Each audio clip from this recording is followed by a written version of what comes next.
कैसे हैं दोस्तों? मैं हूँ वलीद अहमद। हम एक लेक्चर सीरीज़ का आगाज़ कर रहे हैं जिसका टाइटल है organic farming. Organic farming term को समझने के लिए हमें उससे पहले ये समझना चाहिए कि फार्मिंग क्या है और फार्मिंग की कितनी इकसाम, टाइप या कैटेगरीज़ चल रही हैं और उनमें एग्रीकल्चर की क्या इम्पोर्टेंस है, क्या मकाम है और ये बाकी चीज़ों से अलग क्यों है। एग्रीकल्चर इकोनॉमिक्स एग्री को एक महंगी फार्मिंग क्यों कहा जाता है। ये एक मुकम्मल सीरीज़ चलेगी और उम्मीद है कि हमारा अच्छा सफ़र रहेगा और ज़ाहिर है हर काम में कुछ गलतियां भी होती हैं। अगर हमारे इस लेक्चर में आपको कोई गलती नज़र आए तो हमारी इस्लाह फरमाएं, हम उसे बेहतर करेंगे, अपडेट करेंगे। फार्मिंग की जो टर्म इस्तेमाल होती है उसे आम अल्फाज में अगर हम देखें तो रवायती तरीके से या जदीद दौर में टेक्नोलॉजी के साथ खुराक को उगाना, उसमें अजसा क्रॉप्स हैं, अजनास, बागात हैं, ऑर्चिड्स, फ्रूट्स और इनसे मुंसलिक कई प्रोडक्ट्स जो रोज़मर्रा ज़िंदगी में हमारे खाने पीने के काबल आती हैं, वो हम फार्मिंग के साथ अटैच करते हैं। हम तकरीबन कोई 2 सदियाँ पीछे जाते हैं जहाँ से कन्वेंशनल फार्मिंग का आगाज़ होता है।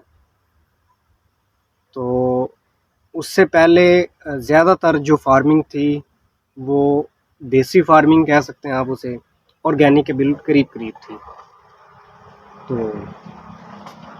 अब हम देखते हैं कि कन्वेंशनल फार्मिंग क्या चीज़ है और जितने भी सिंथेटिक केमिकल्स हैं, वो फर्टिलाइज़र की फॉर्म में हों, पेस्टिसाइड की फॉर्म में हों, फंगिसाइड हो, हर्बिसाइड हो, मतलब जड़ी बूटियों को मारने से लेके खाद देने तक का जो अमल है, ऐसा केमिकल जो लेबॉरेटरी में तैयार किया गया हो उसको सिंथेटिक केमिकल कहते हैं। यूरिया, डीएपी, एनपीके, बाइफेंथ्रीन, पोल्ट्रेन सी और इस तरह के कई केमिकल हमारी फार्मिंग का लाजमी जुज़ है, एसेंशियल पार्ट्स बन चुके हैं। उनके बगैर ना तो ज़मीन कोई फसल उगती है। ये एक तरह का स्टेरॉइड है, स्टेरॉइड देंगे तो फसल आएगी वरना नहीं आएगी। अब हम देखें कि इसकी इम्पोर्टेंस, जब भी हाई यील्ड थोड़े वक्त में ज़्यादा पैदावार लेंगे उसके लिए आपको केमिकल सिंथेटिक यूज़ करना ही पड़ेगा। क्विक रिज़ल्ट चाहिए, केमिकल सिंथेटिक इस्तेमाल करना ही पड़ेगा। हाँ, इसका एनवायरनमेंट पे थोड़ा बैड इफ़ेक्ट है, वाटर क्वालिटी ख़राब हो रही है, ज़मीन की नेगेटिविटी, जो ज़मीन की क्वालिटीज़ की नेगेटिविटी है, वहाँ पे रहने वाले माइक्रो ऑर्गेनिज़म के लिए अगर इसके फार्मूलेशन में थोड़ा सा भी रद्द-बदल आता है तो ये कोई भी प्लांट्स हार्मोन हर्बिसाइड में शिफ्ट हो जाता है। और हर्बिसाइड पौधों के साथ साथ इंसानों, जानवरों और माइक्रो ऑर्गेनिज़म, आम आँख से नज़र ना आने वाले जानवरों को भी नुकसान पहुँचाते हैं और ये एक महंगा काम है। इसके बाद अगर हम देखें सेमी ऑर्गेनिक को, तो यहाँ पे ऑर्गेनिक की टर्म तो इस्तेमाल हुई है लेकिन वो थोड़ा सेमी ऑर्गेनिक की टाइप है। सेमी ऑर्गेनिक में ये ऑर्गेनिक और सिंथेटिक के दरमियान में इन दोनों के करीब करीब है। यहाँ पे हम कोशिश करते हैं कि हम कम से कम केमिकल सिंथेटिक को इस्तेमाल करें। जो हमारी खाद और स्प्रे देने का अमल है उसमें हम कंपोस्टिंग को इस्तेमाल करें, ड्राई लीव्स को इस्तेमाल करें, कार्बन रेट को बेहतर करने की कोशिश करें, मैन्योर का यूज़ करें। मैन्योर जिसे हम आम ज़बान में जानवरों का फुजला कहा जाता है। तो उसका कंपैरेटिव अगर हम करें ऑर्गेनिक से, तो सिंथेटिक के मुकाबले में थोड़ा सा बेहतर रिज़ल्ट है। उसमें हम बाज़ औक़ात ज़रूरत के बाद केमिकल सिंथेटिक भी यूज़ कर लेते हैं। बाज़ औक़ात हम मैन्योर यूज़ कर लेते हैं, ऑर्गेनिक कंपोस्ट यूज़ कर लेते हैं, वर्मी कंपोस्ट का इस्तेमाल हो जाता है। जो ड्राई लीव्स हैं, सूखे पत्ते हैं, उनका इस्तेमाल हो जाता है। तो ये थोड़ी-सी इम्प्रूवमेंट को बेटर करता है, नॉट बेस्ट, जस्ट बेटर, ठीक है? सुपीरियर नहीं, सुपर तक समझिए। और ये जो माइक्रो ऑर्गेनिज़्म है, उनके लिए कुछ हद तक रहने-सहने की जगह का बंदोबस्त भी करता है। और जो अंडरग्राउंड वाटर क्वालिटी है, वो कम मुतासर होती है।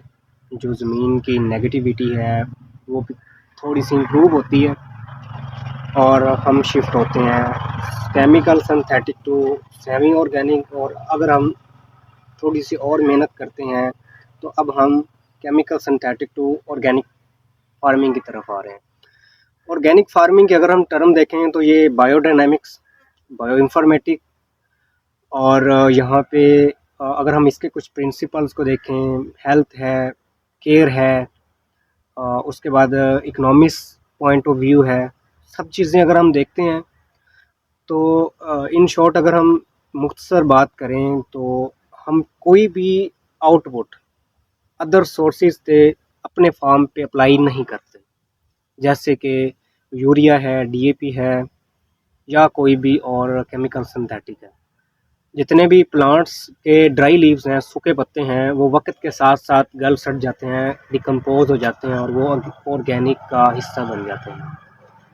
नेचुरल पेस्ट कंट्रोल फार्मूलेशन से हम पेस्ट कंट्रोल करते हैं, पत्तों की, फलों की बीमारियों का जितना भी हम अदराक है, वो जड़ी बूटियों से तैयार किए गए विटामिन से और माइक्रो ऑर्गेनिज़्म, जैसे बेनिफिशियल माइक्रो ऑर्गेनिज़्म BM1 है, इफेक्टिव माइक्रो ऑर्गेनिज़्म EVM1 है, जिसको